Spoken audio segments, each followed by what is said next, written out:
Well, good afternoon.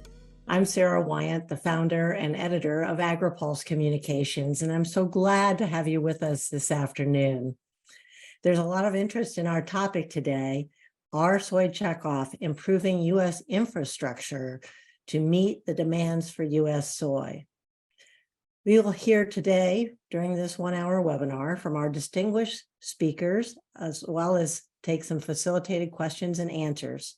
I'm going to make some brief speaker introductions, and I'll encourage you to also look at their biographies on our website so you can learn more about their full backgrounds. I'd also like to hear from you, the attendees, so please offer your questions in the Q&A portion of the webinar. It's at the bottom of your screen. Don't use the chat box. Please use the Q&A function. If you have any technical issues, feel free to also use the Q&A function, and our team will assist you as soon as possible. In addition, we're going to be recording today's discussion, and for all of you who have signed up as participants, you'll be able to review it later, perhaps as soon as tomorrow on agri-pulse.com. So let's get started. I want to begin by thanking our sponsors, the American Soybean Association and the United Soybean Board. And then I'd like to introduce our first speaker. We'll have our next speaker, and then we'll open it up for questions. So starting us off today is Scott Gerlt. He's a chief economist for the American Soybean Association. He leads market and policy analysis to guide strategic decisions. He holds a PhD in agricultural and applied economics from the University of Missouri and continues to engage with the research community. So we're really glad to have you with us today, Scott. Let's go ahead and let you kick off with your presentation. Thank you, Sarah. I'm going to go ahead and start sharing my screen to pull up my slides. So today, I just want to talk a little bit about where soy is grown in the U.S., where it is consumed, some of the trends going on with those things, to really tie it together with how important transportation is. I think you'll see as we go through this, where soybeans are produced aren't necessarily where they end up. And so being able to transport those soybeans is really fundamental to the markets and how they operate. So with that, let's start by taking a look at how soybean use has grown over the past 40 years or so in the United States. And I'm broadly breaking this up into two categories of just exports and domestic disappearance. And you can see domestic disappearance in the blue line has gone from about 1 billion bushels a year at the beginning of 1980 to over 2 billion bushels a year. So roughly doubling over that 40-year period. And this domestic disappearance is largely soybean crushing to separate the soybeans into the meal and oil to be able to utilize it.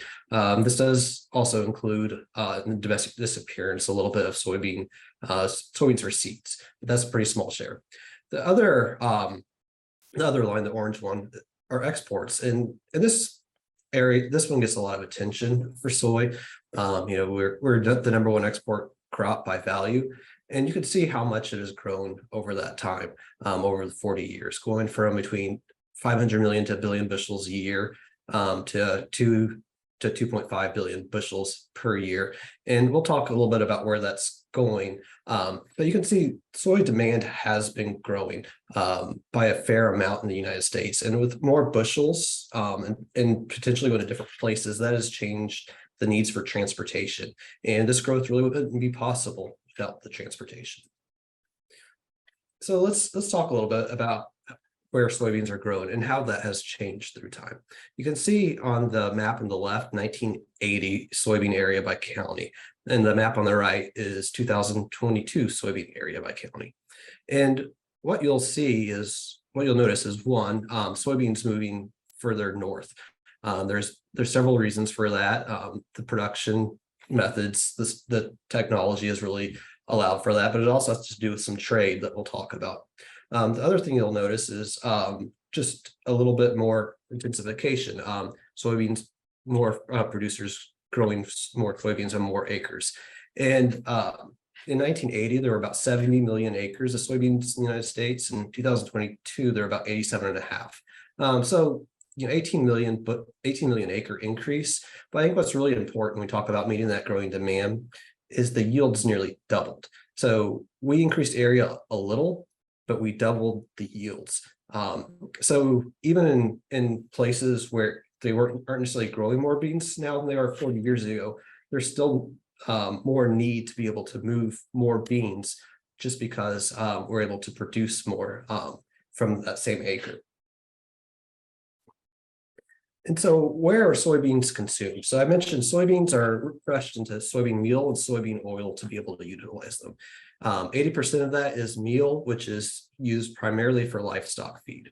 The chart on your left from USDA shows poultry consumption, which is the largest consumer of soybean meal.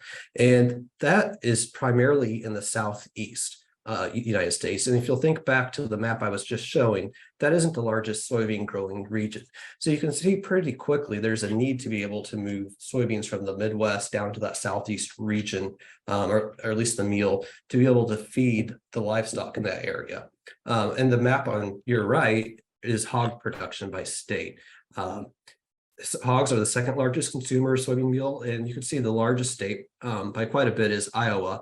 But you also have Minnesota, Illinois, and North Dakota, which all grow beans. So there's probably less need for overall movement for soybean meal for hogs. But the poultry side within the United States, even for domestic consumption, really has a strong need to be able to transport the soybeans and soybean meal across the country. And then on the oil side, we primarily consume soybean oil for food and biofuels. And we could do a whole presentation on just biofuels, but I want to point out here that that it's growing. The blue dots are biodiesel production facilities, the current ones, and the orange are renewable diesel facilities, both current and announced. And the size of the dot corresponds to the size of the plant. And you can see biodiesel has largely been concentrated in the Midwest, close to soybean production.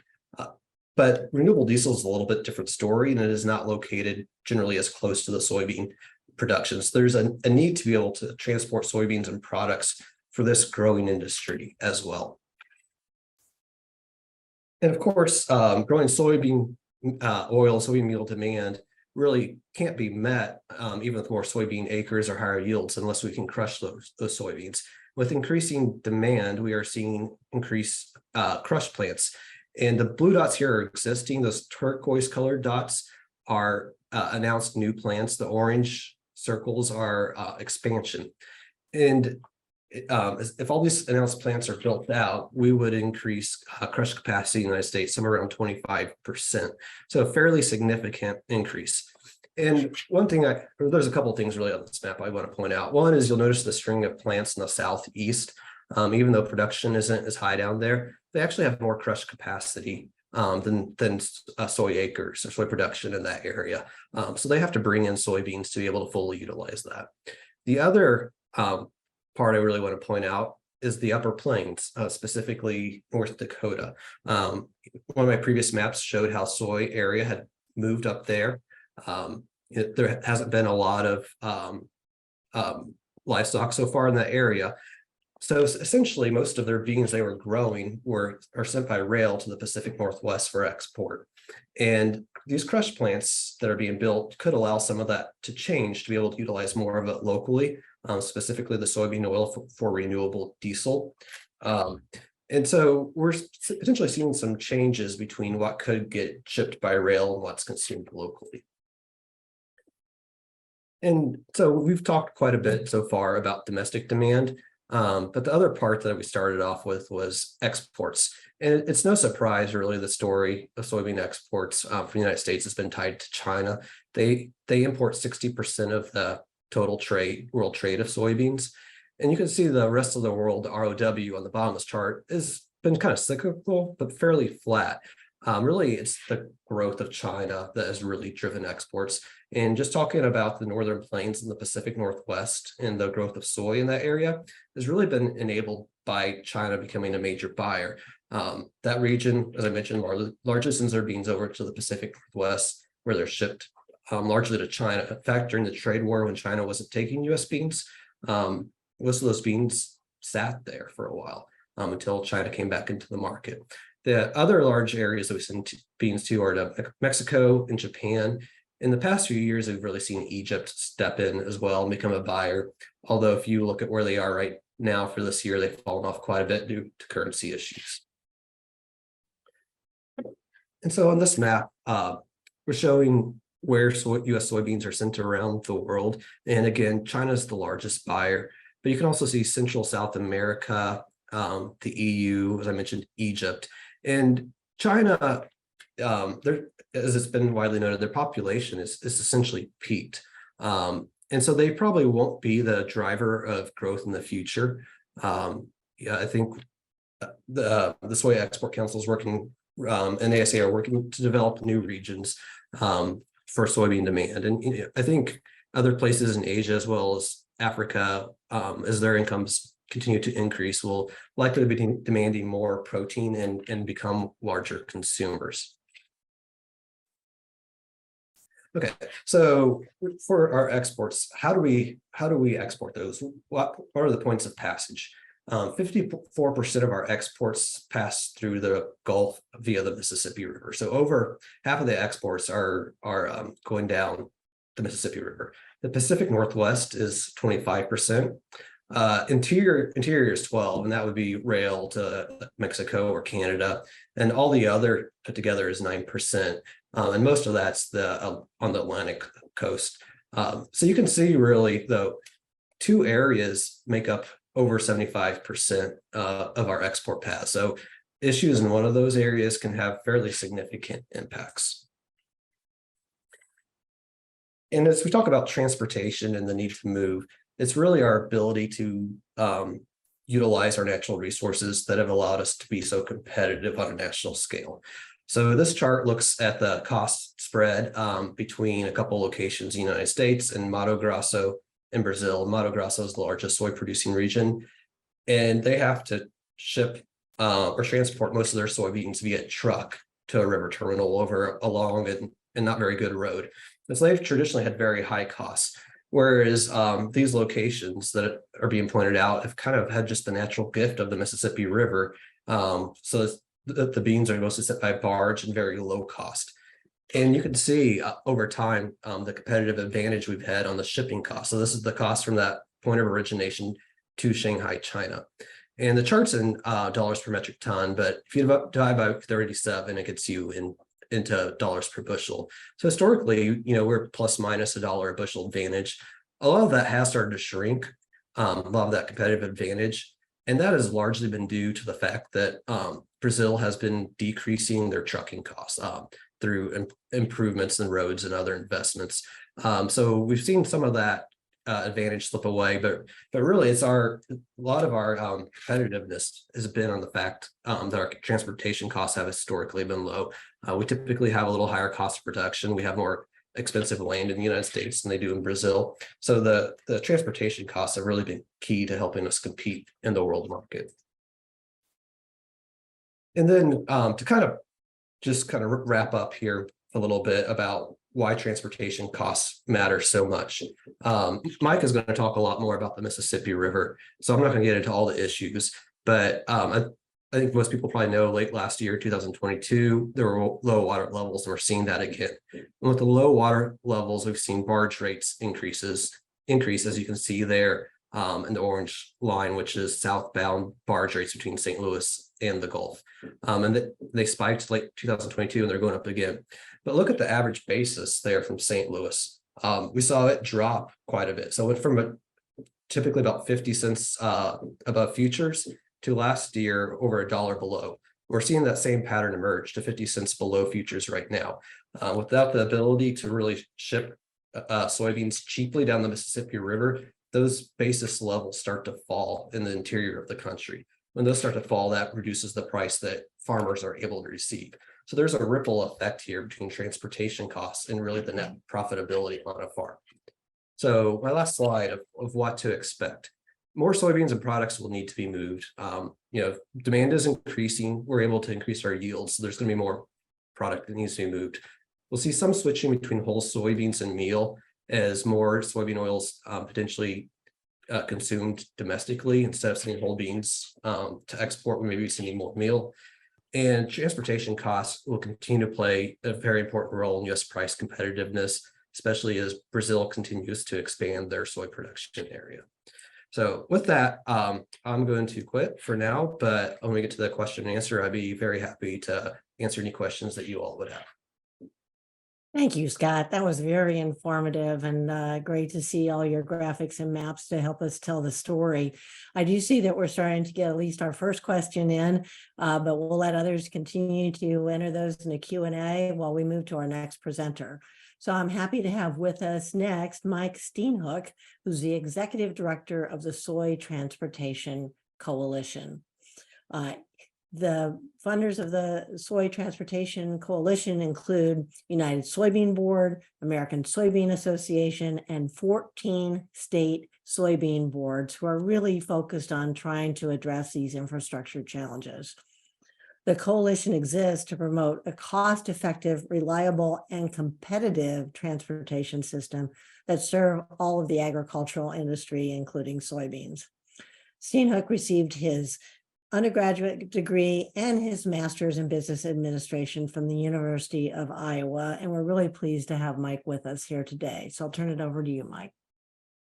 Well, thanks, Sarah, and appreciate Scott's earlier comments. And I think Scott did a really good job of teeing up the discussion. And that is the fact that for soybean farmers to be profitable, and quite frankly, for farmers in general to be profitable, it's not just a function of growing the crop. And it's not just a function of having demand for that crop. You have to have connectivity between supply and demand. So you can't just get supply right. You can't just get demand right. You also have to get transportation right. And that's that kind of third element that a lot of times is neglected when we talk about how do you promote the viability and the profitability of farming. You tend to just kind of focus on those two things like supply and demand, but we don't focus on that third thing, which is transportation.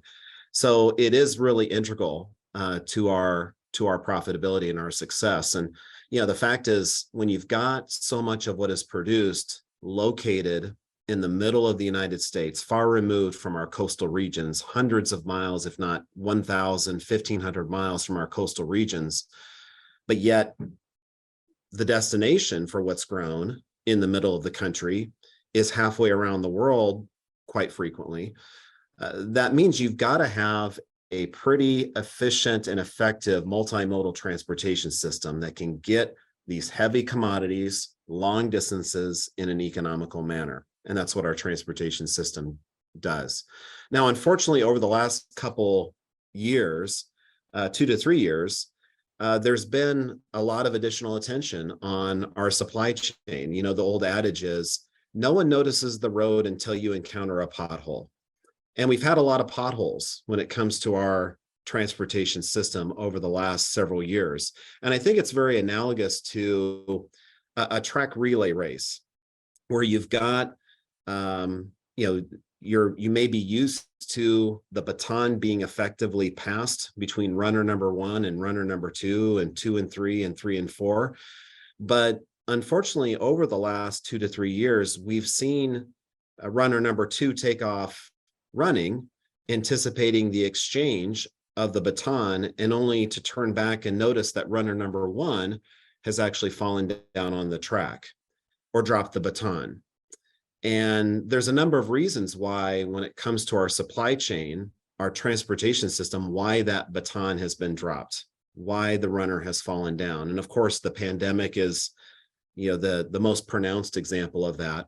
But there are a number of other things like weather and climate. And we'll talk a little bit about that. It could be, things like flood conditions, drought conditions. It could be hurricanes. Scott mentioned how 54% of our exports depart from these collection of export facilities along the lower Mississippi River between Baton Rouge, Louisiana, and the Gulf of Mexico. Obviously, whenever you have an active hurricane season, like we saw in 2021 with Hurricane Ida, that can have a really detrimental impact on our supply chain. That's another reason why the baton gets dropped or the runner falls down. But certainly it can extend to domestic and global economic stress, political unrest, but also just dysfunction. To what extent is the federal, state, and local government providing not only the volume of resources, but how predictable is the allocation of those resources? Because it takes a lot of planning. If you're wanting to efficiently construct and maintain a multimodal transportation system, and the fact that you have this dysfunction occurring, at all levels of government, it makes it very difficult to effectively plan and execute on our supply chain. Energy scarcity as well as cost. So it's not just the cost of that energy, but also the ability to distribute it efficiently. Management versus labor tension. We're seeing a lot of that currently, and obviously over the past couple of years, whether it's the dock workers on the West Coast, the threat of a rail strike that we were dealing with last year at this time. A lot of challenges in that sphere as well. Scarcity of workers. It's one thing to have a truck, but you also have to have a truck driver. It's one thing to have a barge, but you have to have the personnel to be able to serve that movement. And then also things like infrastructure inflation. So, the good news is we've had additional resources being deployed to transportation projects with the Infrastructure Investment and Jobs Act that was passed and signed into law in November of 2021, or the bipartisan infrastructure bills that's commonly referred to. But so it's one thing to have additional resources, but if all of a sudden the cost of building things increases 20, 30, 40%, then all of a sudden the purchasing power of the additional resources that you are provided is eroded. And in some cases, you might even be behind what you were expecting to be, just because the cost of what you're wanting to do, has increased versus the additional revenue that you have at your disposal. So a lot of reasons why we've got these challenges, and they certainly impact the broader economy, but certainly it impacts the agricultural economy. And a really good example, as I mentioned earlier, that's more weather related, is the low water conditions on the Mississippi River. And that's really been one of the secrets to our success, to dovetail with Scott's comments. We have this very efficient maritime highway that can take soybeans grown in the middle of the United States and effectively transport them hundreds of miles to our export region down at the Mississippi Gulf area. And then it gets dispatched onto the global marketplace. And again, it's been one of the secrets to our success, the ability to move all of that heavy commodity long distances in a very economical manner. And it will remain one of the secrets to our success. But, the challenges, of course, have been, we're in the midst of watching a movie sequel that none of us want to watch. We had historically low water conditions in 2022, and we're seeing that repeated right now. The slide that you're seeing is water levels on the Mississippi River at St. Louis. And as you can see, we're actually a tad bit lower at this time than we were last year. We're seeing similar things unfold in places like Memphis and other areas along the Mississippi River. And it has a detrimental impact on the efficiency of barge transportation in two ways. Number one, channel depth, and number two, channel width.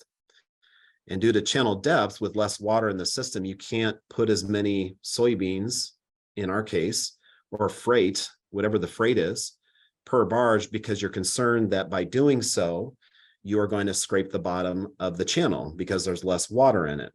So you end up light loading those barges, and you're seeing 20, 30% decreases per barge. So if a typical barge will be loaded with 1,500 tons of soybeans, or 50 plus thousand bushels, 50 to 60,000 bushels of soybeans, you're seeing again a 20 to 30% reduction of that. So that's channel depth. Now, channel width is another reason it's impacted, because what you're essentially doing when you have low water conditions on the river is you start to see, obviously, the shoreline become more manifest. And what that means is the shipping channel becomes more narrow. And it's kind of analogous to taking a 6-lane freeway and reducing it down to 3 lanes. And for those of us who drive, we know what that experience is like. Same kind of phenomenon occurs on the river.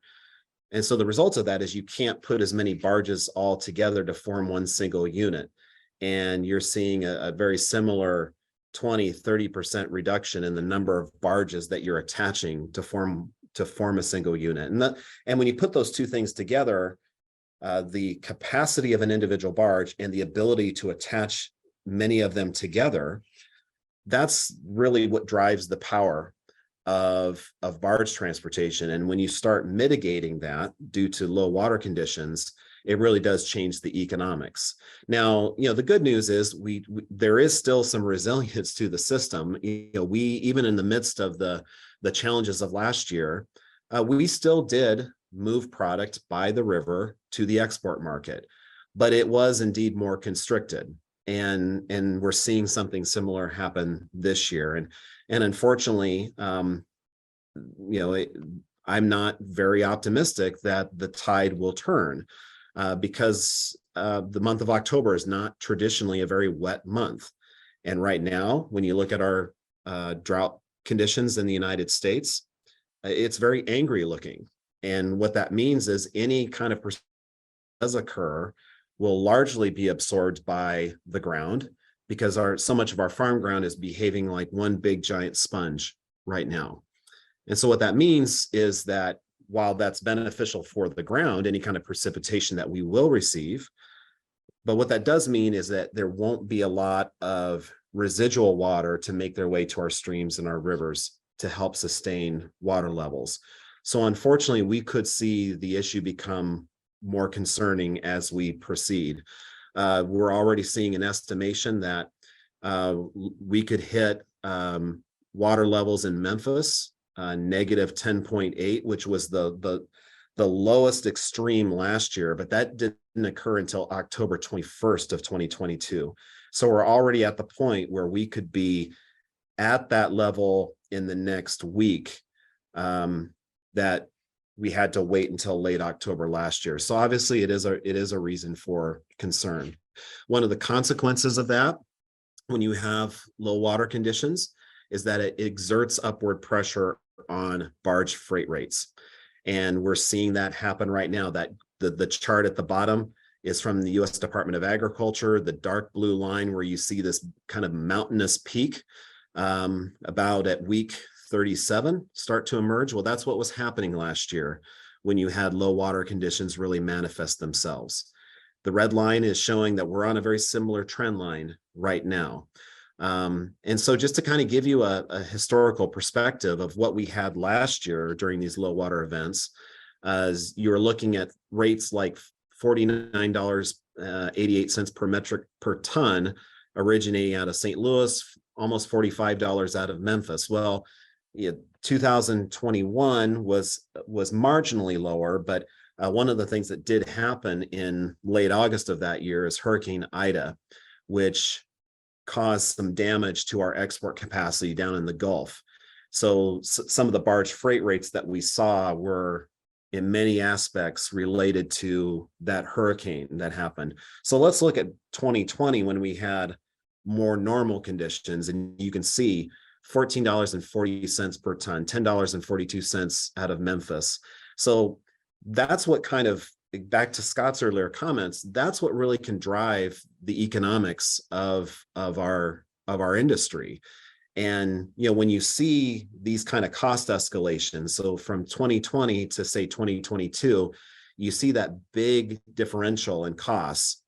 When I see those kind of figures, my mind immediately goes to, that's going to mean less profitability for an individual farmer. Scott talked about the impact of transportation costs on farmer profitability in the form of a more negative basis. And that phenomenon indeed happens. It's happening right now. And so it's obviously a real concern as we move forward. So, the question has always been, so what can you guys do about transportation issues? And that was one of the questions I had, frankly, when the Soy Transportation Coalition was first established and I was asked to be the staff member for it, is we're not a Department of Transportation. We're not even a a road contractor or a bridge builder. So what can a farmer-funded group do to actually move the needle in a meaningful way? And there's a lot of things that we can do, but one of the things in addition to communicating the importance of this issue so that you're raising awareness of it, so it hopefully galvanizes more attention toward it.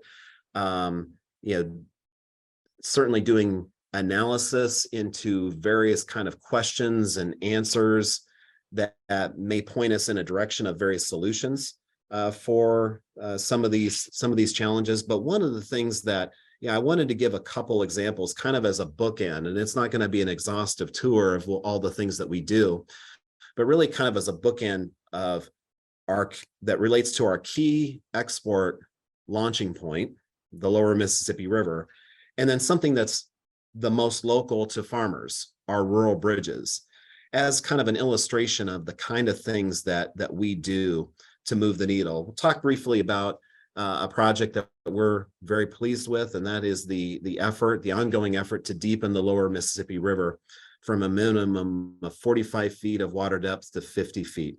This project received the green light in 2020. Work commenced in late 2020, and we're currently at the point where the first 175 miles from the Gulf of Mexico past New Orleans. New Orleans is River Mile 100. So we're at River Mile 175, where we now have a 50 feet or greater navigation channel. And the goal is to eventually get to Baton Rouge, Louisiana, which is River Mile 232. So what did we do to help move this project forward? Well, we worked very diligently with the very capable leadership down in Louisiana at the federal level, the state level, and among the stakeholders to really promote this issue and really expand the number of stakeholders that were advocating for it.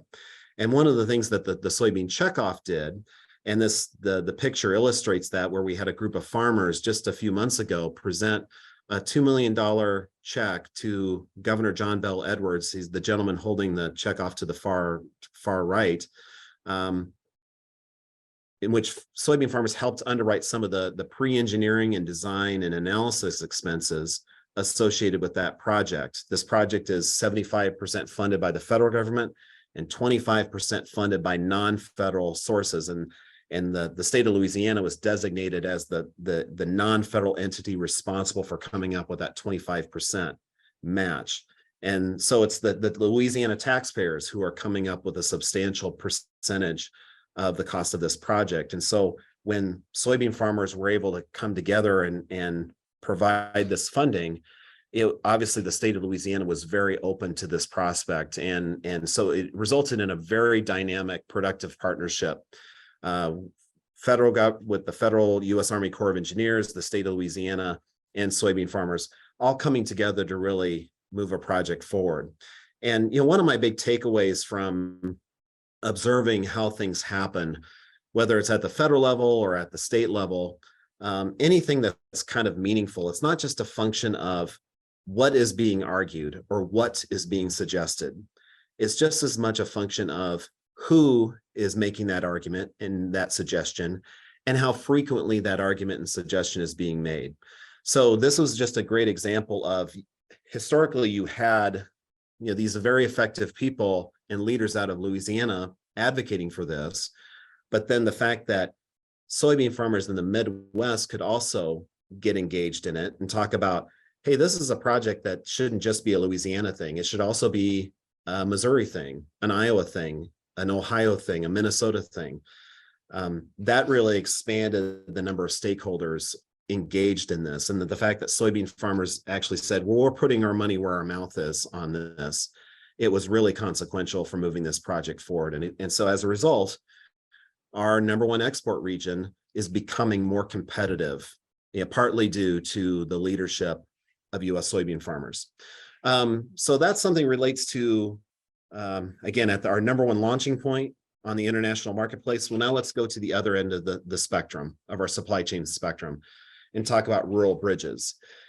The concern is that the area of the country in which the condition of our bridges is the most degraded and dilapidated also happens to be the area of the country where resources are the most limited, and that's rural America. And so it's very easy for a rural county, to have 200, 300 plus bridges within their own county. The cost to replace an individual bridge can easily cost $300,000, $500,000, $800,000, even $1 million. So there's not a lot of rural counties that just have that money sitting in their piggy bank, ready to be dispatched to replace all of these dozens of bridges. So the concern is, where is this money going to come from? And even with some of the increased investment by the federal government, we still need to focus on ways to improve this situation, not just from the revenue side of the equation by getting more investment, but also from the cost side of the equation. So we end up doing an analysis that profiled the top 20 innovative ways for replacing and repairing a rural bridge. And we assembled a group of 13 bridge engineers to actually select these innovative concepts. And so we've highlighted that. And then we're also doing things like where we've made an offer to counties that, if provided that it serves soybean farmers, that if they utilize one of these concepts in this report, we'll provide some funding to help underwrite some of the pre-engineering and design expenses associated with that, to help kind of encourage them and nudge them to use these kind of innovative concepts. And I'll just highlight just two of them before we open it up for questions in our discussion. But the use of railroad flat cars is one of the concepts that made its way, that the engineers within the advisory committee selected. It can be a very effective way of replacing a rural short span bridge for a fraction of the cost. So talking about replacing a bridge for $100,000, $120,000 versus $300,000, $400,000, $500,000. I don't know of a rural county that would not benefit from that kind of cost savings. This is what they look like. There's actually a county in Northeast Iowa that has done 31 of these bridges, a very enterprising, entrepreneurial county engineer. And every time he does one of these, he's easily saving his county $100,000. A lot of times more than that, but just conservatively, let's use $100,000 savings each time he's replaced one of these bridges. So $100,000 times 31, that is a savings of $3.1 million for that county. Population of that county is 21,000 people. So a very dramatic kind of cost savings, just because you're open to innovative approaches. This is another one.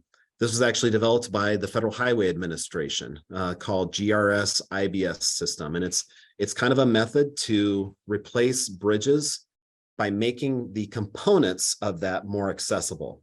And the smaller picture is of a bridge built in Ohio. The larger picture is one that was built in Midland County, Michigan. I actually was there for that, visiting that particular bridge.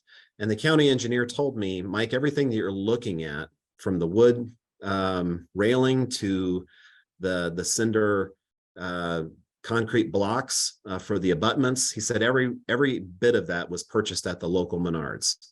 And again, this was a concept that was developed by the Federal Highway Administration to make rural bridges more economical by making the inputs and components more accessible. And so we need to do more things like that. And we need to stretch the taxpayer dollar further. So this is kind of another initiative that we're working on to try to encourage and nudge that kind of process along, because I don't see a future where the federal government, the state government is going to win the Powerball lottery. And now all of a sudden we'll have all the money that we need to sustain our multimodal transportation system. We have to look at being better stewards of the taxpayer dollars, not just advocating for more dollars. So with that, just kind of a final thought, we've seen a lot of drama in our transportation system recently. And I kind of like to think that, our supply chain and our transportation system is kind of like your wellness exam. The least dramatic it is, the better it is. I mean, no one likes to go to your wellness exam and you have your doctor walk in and say, there's a lot of interesting things I want to talk to you about. a lot of exciting things I'm going to talk to you about. You want it to be less dramatic, more boring. The more boring it is, the better.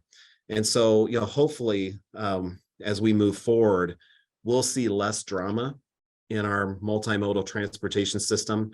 And that's something that we certainly look forward to being engaged in for the benefit of U.S. soybean farmers. So with that, looking forward to our discussion. Thank you, Mike. That, again, great job giving us an overview on everything. And I'd like to welcome Scott back in as well, so that the three of us can have a discussion and take some of the questions from the audience. I think one of the things that really hit home for me, Mike, is that our farm in North Dakota has a rural bridge that has been put on the warning list. And it was a used bridge to start out. So it's already served its purpose in one area, and now a crack has been identified. But once they start going around the county, again, as you mentioned, one of the poorer counties in North Dakota, a lot of these places don't have budget.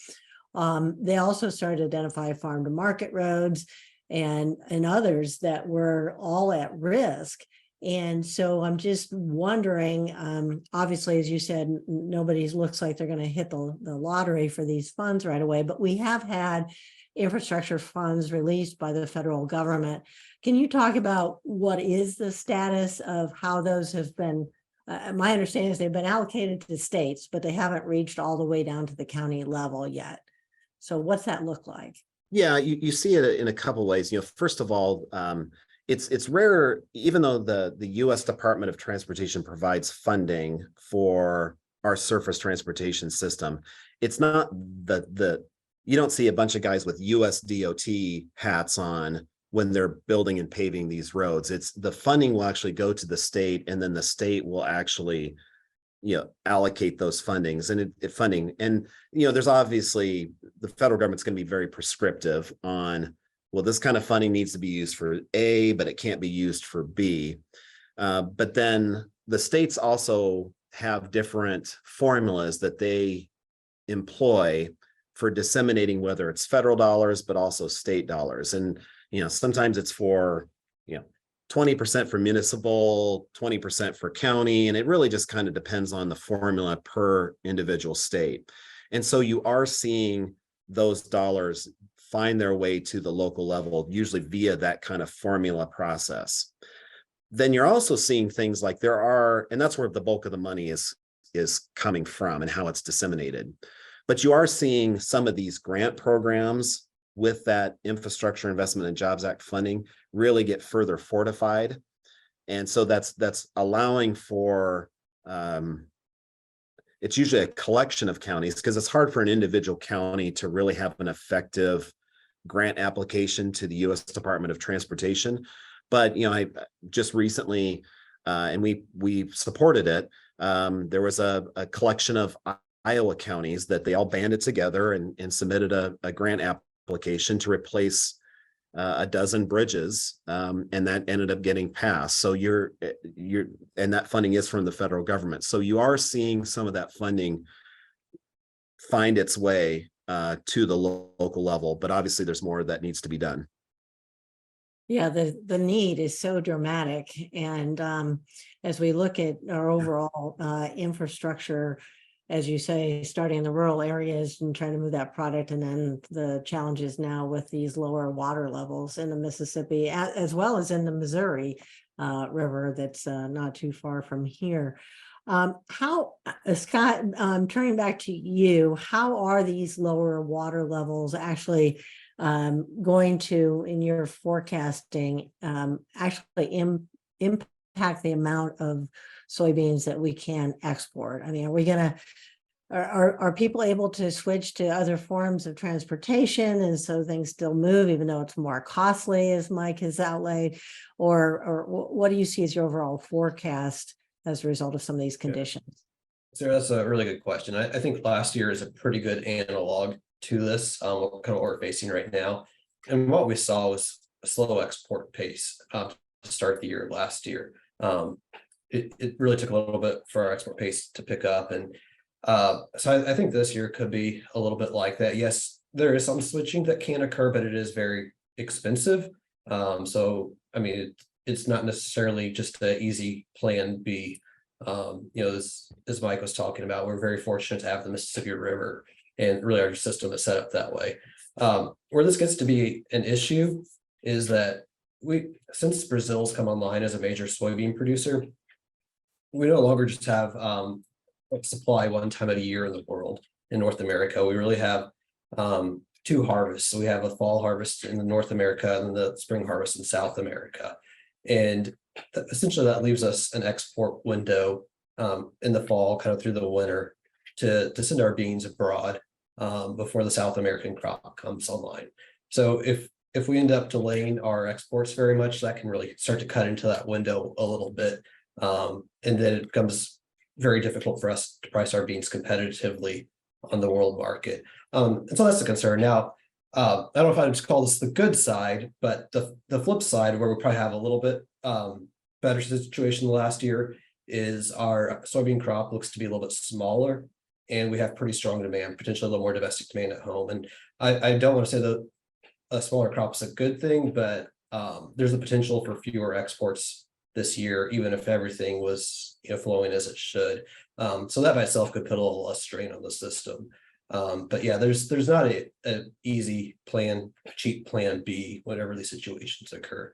We really need the river levels to come up to really hit that export window. Thank you. And one of our questioners came in, Sarah Zimmerman, wanted to know about what is most likely in terms of, if we can't be moving as many barges, are we going to be shifting to rail or to truck? And I guess we haven't really got into this, but diesel prices are also swinging upward. So what's the most economical option? Yeah, I think I always hate the "it depends" answer, but it does. But there's some truth to that. It really, you have to kind of put yourself in the shoes of that particular farmer, and to what extent does that farmer have an effective option B, C, and D?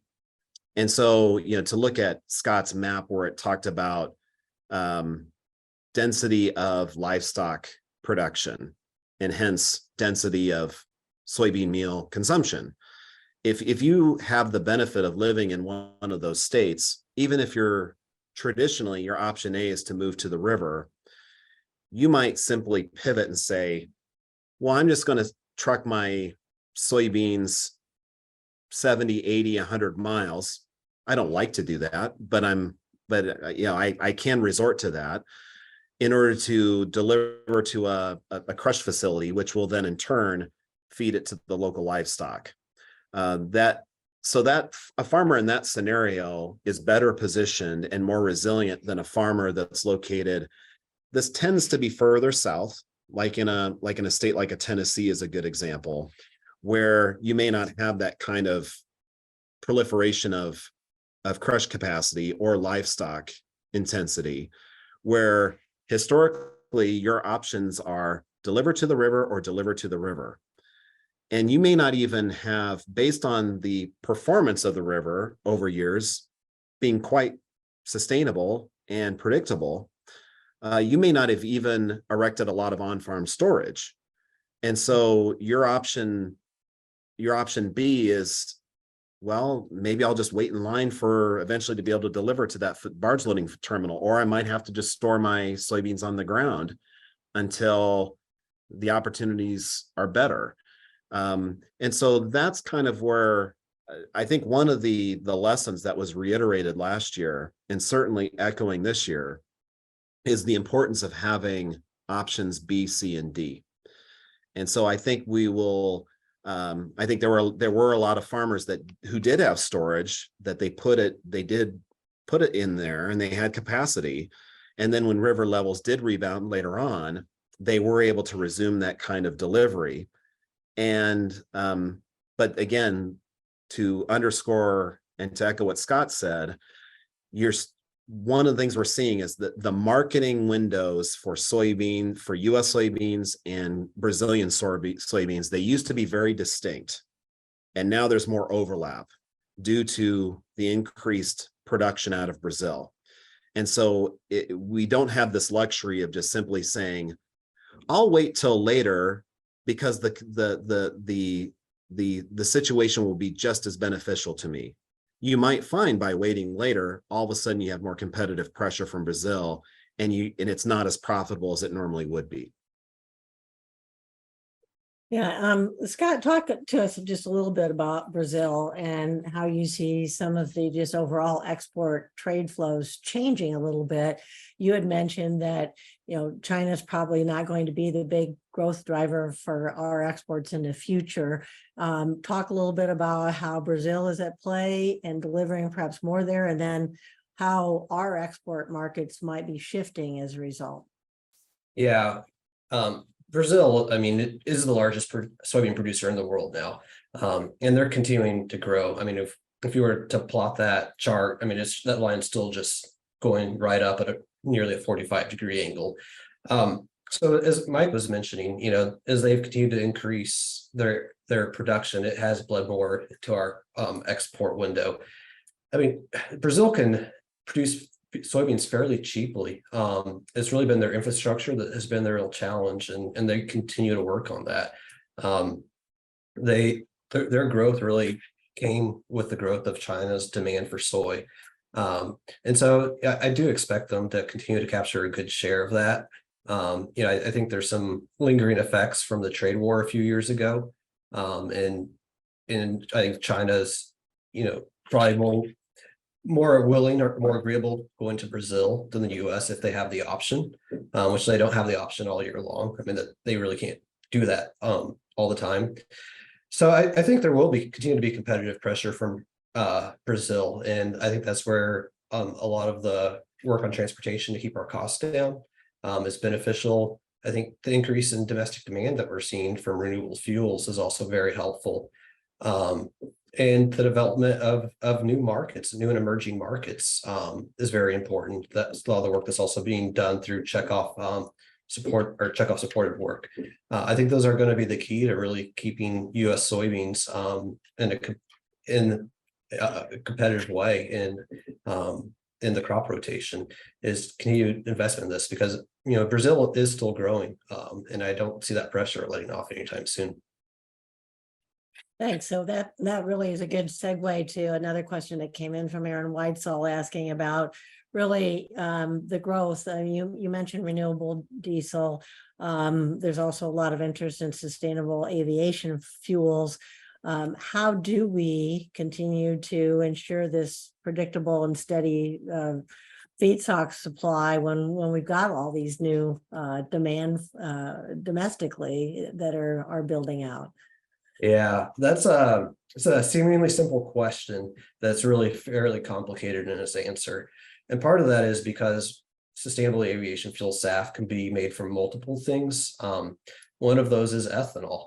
And so the answer I think you would give from the ethanol side is different than the answer from the soybean side.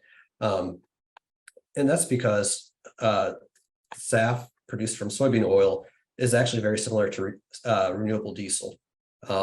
It's a very similar process, just the SAF takes a little more processing. And so what that means, that extra processing means it's more expensive to produce SAF than renewable diesel. And right now, renewable diesel is profitable with our current environment. SAF, on the other hand, because of extra cost, is not, or at least not at scale. And so, we have some more tax credits coming online for sustainable aviation fuel. I'm not sure that those by themselves really change it. And so I'll kind of give this long-winded answer to get back to the point of it really kind of comes back to soybean crushing. We're building out crushing as fast as we can for renewable diesel.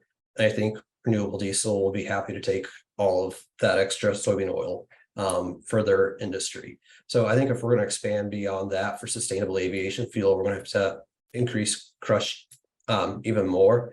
And but to do that, SAF has to be profitable at those levels.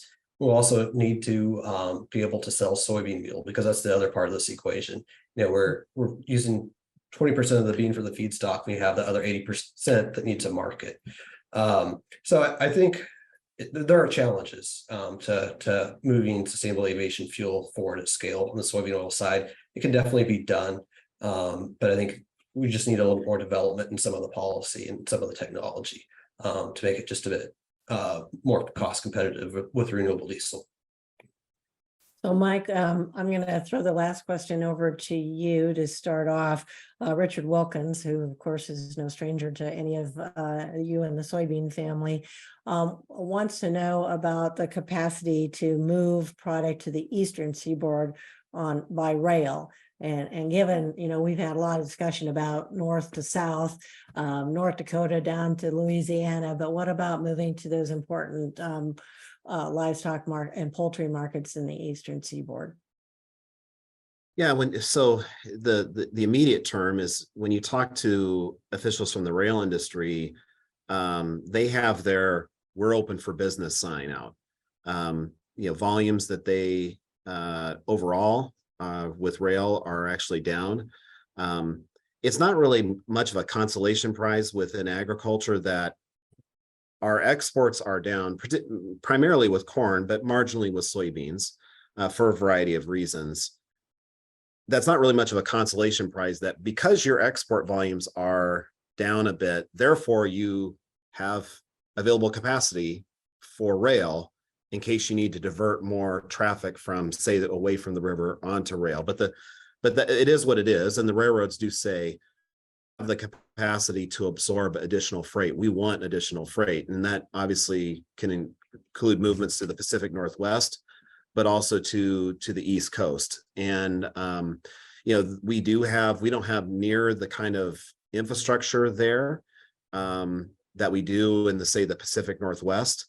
But I do think one of the things that we certainly advocate for, and you're seeing, freight interests in general advocate for, is trying to avoid falling victim to the cardinal sin in supply chain, which is don't put all of your eggs in one basket. And the more you can diversify to the Atlantic coast, to the Texas Gulf, to the Great Lakes, they're never going to rival the Pacific Northwest. They're never going to rival the Mississippi Gulf in terms of volumes handled. But if you can increase that little slice in the overall pie chart, that means you have a more diverse, resilient, redundant supply chain, and that better positions farmers for success. And so obviously that's something that we want to continue to pursue. Thank you. Well, I know we've talked about so much and we could keep going for quite a long time, but we're about ready to run out of time. It seems very clear that there's so much more to this conversation about the need to keep the focus on developing our infrastructure so that we can be more resilient, so our farmers can have more markets and have these opportunities. So thank you again, Mike and Scott, for all your insights today. I'd also like to thank the American Soybean Association and the United Soybean Board for sponsoring this webinar.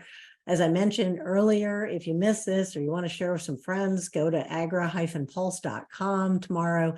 You can see the video. If you were signed up as a participant, we'll be sending you a link to it. I really appreciate all those who took time out of your busy schedule today to join us, and look forward to talking to you again soon on some other topics. Thanks so much.